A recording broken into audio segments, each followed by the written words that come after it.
Hello friends, today's topic is what are the problems of national integration in India after independence?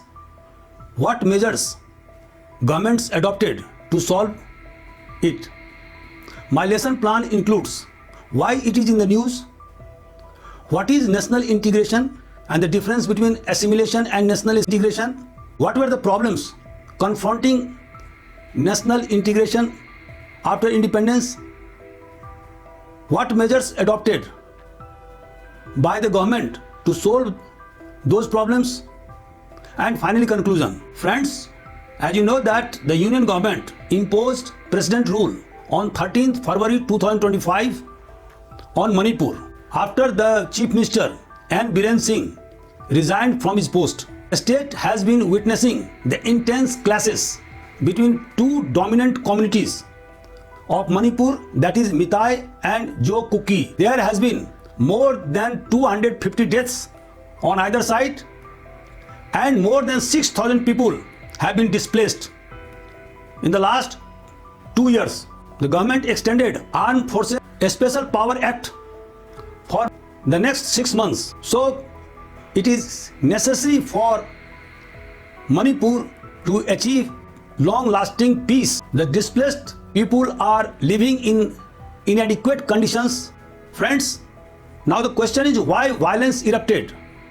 Because when the High Court suggested that the benefits and reservation that are being accrued by Jo Kuki tribes should also go to Meitei, and this was very much resisted by Jo Kuki tribes, and this triggered violence in Manipur, not only in valley areas but also in hill areas. The continued violence for more than 2 years in Manipur is a reflection of the poor status of national integration in India, and that's why I have chosen this topic. Now question is, what is national integration? National integration is to bring the diverse political, economic, social, ethnic, cultural communities into a nation, to facilitate the feeling of oneness, the feeling of collective identity. It promotes harmony and cooperation among citizens. It means that we are Indians first and thereafter we are, say, the resident of MP or Gujarat or Bihar. So national integration presupposes diversity. It encourages coexistence and cultural plurality. It is opposed to assimilation, which stands for merging one culture into another. In assimilation, the minority group is assimilated or merged into the dominant group, thereby losing its cultural identity. For example, the Islamic State in medieval time converted all those people who were from different religious communities. Those who were left to pursue their religion were reduced to the status of zimmis, that is, protected citizens of that country. Thus, assimilation stands for one country, one culture, one ideology, and one religion. In contrast, national integration stands for diversity, which comprises different religions, languages, cultures, ethnicities, ideologies. Now let us discuss as to what were the problems of national integration after independence. The first and foremost problems of national integration was the communal rights spread throughout the length and breadth of our country in the wake of partition. There was also the problem of rehabilitation, because we know that due to partition, more than 10 lakh people were killed, more than 20 lakh people were either injured, maimed or mutilated. More than 60 lakh people were displaced from their roots, and more than 1 lakh women were raped. Secondly, there was the question of princely estates. Friends, as you know that during the British rule, there were certain areas which were called British India, and these areas were directly controlled by East India Company and thereafter by the British Parliament or the Crown. there were certain areas which were ruled by princes.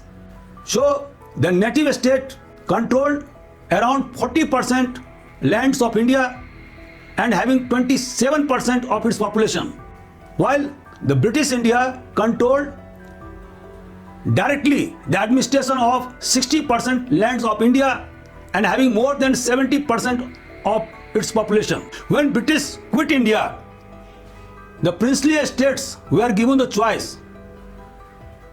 Either they should merge with Pakistan or India on the basis of contiguity, or they can remain independent if they intended so. There was the problem of prevalence of feudalism. Friends, as you know that the country was suffering from the bane of feudalism. The Britishers adopted three kinds of land revenue system in India. The permanent settlement was prevalent in Bengal Presidency, in the northern Madras Presidency and Banaras, where the revenue farmers were converted into zamindars. In Bombay and Madras Presidency, there was Rayatwari system, where cultivators were directly kept under the British government, who paid rent for their agricultural lands. And there was third system, which was called Mahalwari system, which was prevalent in the province of Awadh, Agra and Punjab.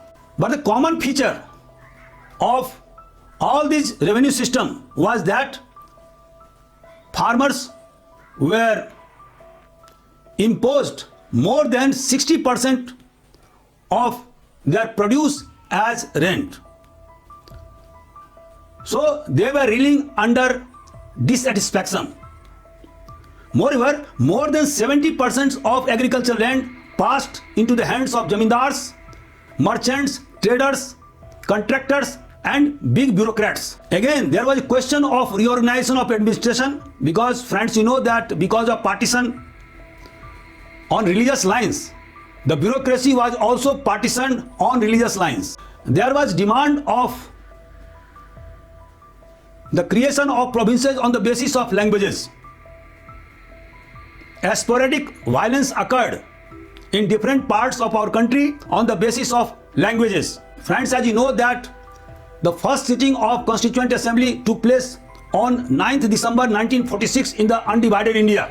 The biggest task before the Constituent Assembly was to make a constitution which could stand for different religious groups, caste, communities, regions, ethnic groups, and should address all people irrespective of their status in the society. One of the biggest problems before the government was how to reduce economic disparities.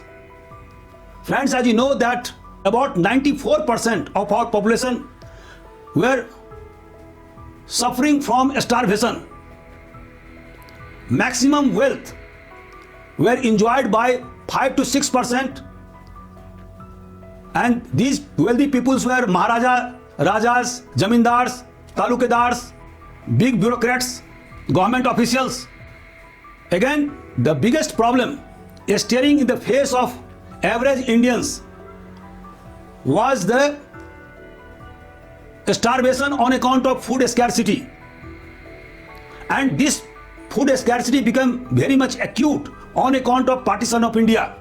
Friends, as you know that because of the partition, most of the wheat and rice producing areas went to the western Punjab under Pakistan.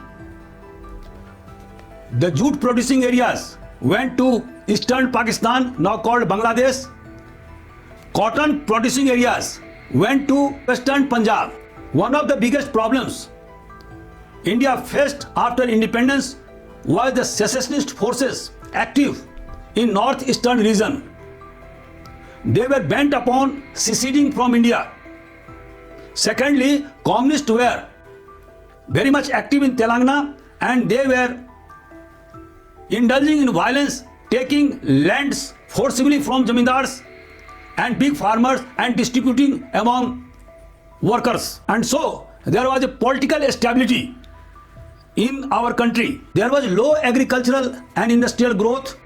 Only 11% crop area were under improved seeds. Total area under irrigation was only 27%. There was no introduction of technological upgradation or mechanization in farming.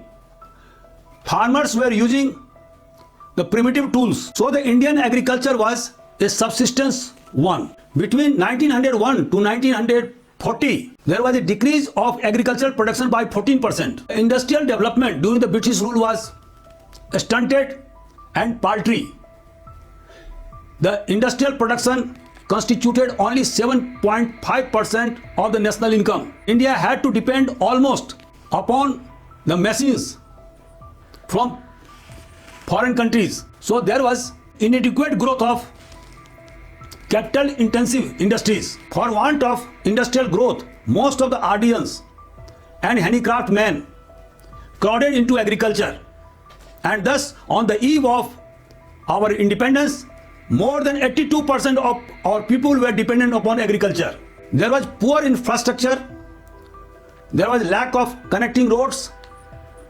Although Britishers invested too much on the development of railways, but railways were meant to send raw materials to Britain and to bring manufactured goods to be distributed in the hinterland. Most of the areas of hinterland were without railways and so without connectivity. On the eve of independence, only 18% people were literate. Moreover, only 8% women were literate. If we bifurcate region wise, then we will find that the backward states like Bihar and Odisha have more than 90% illiteracy rate. Friends, when India became independent in 1947, the world had already divided into two blocks after the end of World War II in 1945. The one block was headed by the US and the second block was headed by the Soviet Union. Both blocks wanted India in their side, but India wanted to safeguard its sovereignty and territorial integrity, and so it did not oblige either of the blocks. Now I switch over to the point that what measures were adopted by the government to tackle the problems of national integration. These were: first, the government tackled the communal violence strictly, and within 2 years, all the hooligans and miscreants were put behind the bars. Bad elements were sternly dealt with. More than 60 lakh refugees were rehabilitated in different parts of our country, and they were provided better accommodation. In spite of the meager resources of our country at that time, the Deputy Prime Minister Sardar Vallabhbhai Patel and his Deputy VP Menon tackled the problem of princely estates in a nice manner. Almost all princely estates agreed to merge with the Indian Union. But 3 estates, that is Junagadh, Hyderabad and Jammu and Kashmir, took the different lines. Junagadh stood for merging with Pakistan, Hyderabad declared independence, and Jammu and Kashmir also wanted an independent state like Switzerland, and both India and Pakistan should give neutrality. Princely estate of Junagadh was merged with the Indian Union by invoking plebiscites. Similarly, Hyderabad was merged with Indian Union by police action, and Jammu and Kashmir was also merged with Indian Union on 26 October 1947 when Maharaja Hari Singh signed over the annexation paper. It was only after annexation of Jammu and Kashmir with Indian Union that Indian military force went to Srinagar and flushed out Pakistani military forces and tribal militias. However, at least 1/3 of its land is still under Pakistan. Pak-occupied Kashmir and Gilgit and Baltistan. Friends, after independence, the administration was reorganized. All India services like Indian Administrative Service, Indian Police Service and later on Indian Forest Service were created. Similarly, state or provincial services were also reorganized to make them effective and efficient. States were reorganized on the basis of language on the recommendation of State Reorganization Commission in 1956 headed by Justice Fazal Ali. And so Andhra Pradesh was carved out in 1953 from Madras province for Telugu speaking people. The government was forced to bifurcate Madras province because of the starvation to death by P. Ramalu. In 1956, on the recommendation of State Reorganization Commission, Madhya Pradesh was created by merging Mahakosal, Madhya Bharat, Rewa and Bundelkhand.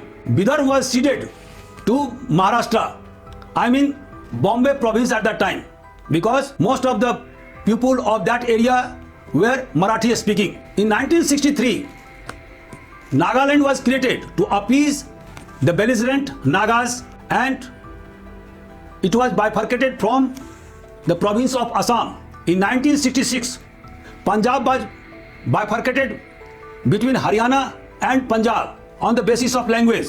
Similarly, on the basis of ethnicity, Mizoram, Manipur, Meghalaya and Tripura were created and were given statehood. The constitution making process was completed by 26 November 1949 and it came into force on 26 January 1950. The constitution adopted a secular democratic republic. So under Article 25 of our constitution, every citizen was entitled to promote, profess and propagate their religion. No religious instruction can be imparted in government institutions or government aided institutions. It allows religious denominations to manage their religious affairs. The government cannot impose taxes for the furtherance or promotion of a particular religious affairs. Moreover, in the case of Keswanand Bharti versus Union of India, Supreme Court held that secularism is the basic feature of our constitution. Socialism meant for reduction of concentration of wealth and establishment of equitable distribution of wealth among people. And so under Article 39 B and C of our constitution, the state was exhorted to reduce concentration of wealth and to have equitable distribution of wealth. But in spite of the best efforts of government in the last 75 years, the reduction in the concentration of wealth did not materialize. So much so that top 1% people have 22% of the national income and 44% of the national wealth in their kitty. The government launched 5-year plans in 1951 in order to boost agriculture and industrial production. And so in the first 5-year plan, the main focus was to increase the agricultural production. In the second 5-year plan, the focus was on the development of heavy industries. And so government set up so many steel plants like Bokaro, Bhilai, Raurkela, Durgapur, Salem. And now India is the second largest steel producing country in the world after China. After independence, India embarked upon the path of mixed economy whereby both the public sector enterprises and private sector enterprises would exist. However, the public sector enterprises should achieve the commanding heights of the economy. However, by 1980s, public sector enterprises started incurring losses, and that's why the government was forced to liberalize its economy on account of crisis of foreign exchange reserve. Government adopted the policy of liberalization, privatization and globalization, and that's why it reduced tariffs from 80% to 25% on imported goods Public sector enterprises were disinvested on the large scale.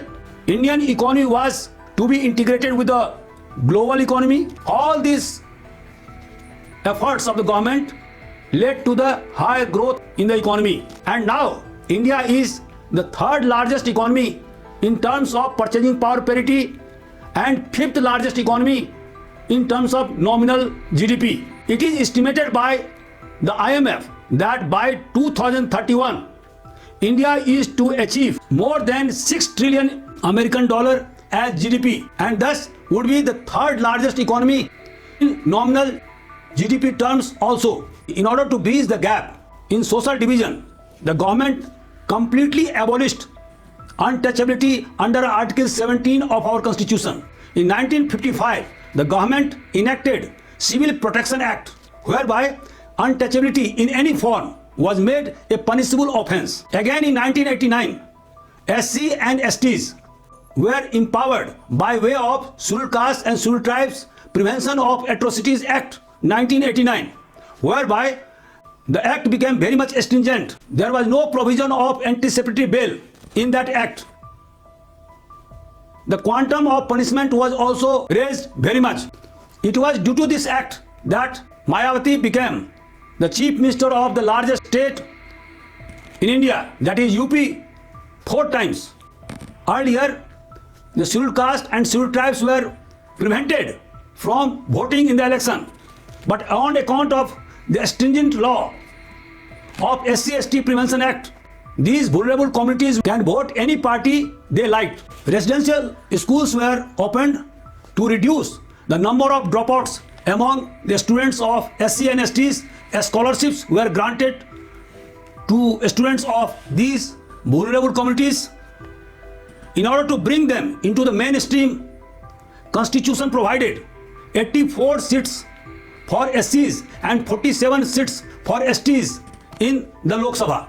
Similarly, state assemblies also made provisions for reservation of seats for SCs and STs according to the proportion of their populations. In Panchayati Raj institutions and local bodies, they were provided reservation as per the proportion of their population. These communities of SCs and STs were given reservation of 15% and 7.5% in government job. Government tackled the problem of food scarcity by making treaty under PL 480 with the US, by which the US supplied cheap food to the teeming masses of India. In 1960s, government launched Green Revolution by introducing high-yielding varieties of seeds, high dose of fertilizers and pesticides, mechanization in agriculture, provision of irrigation,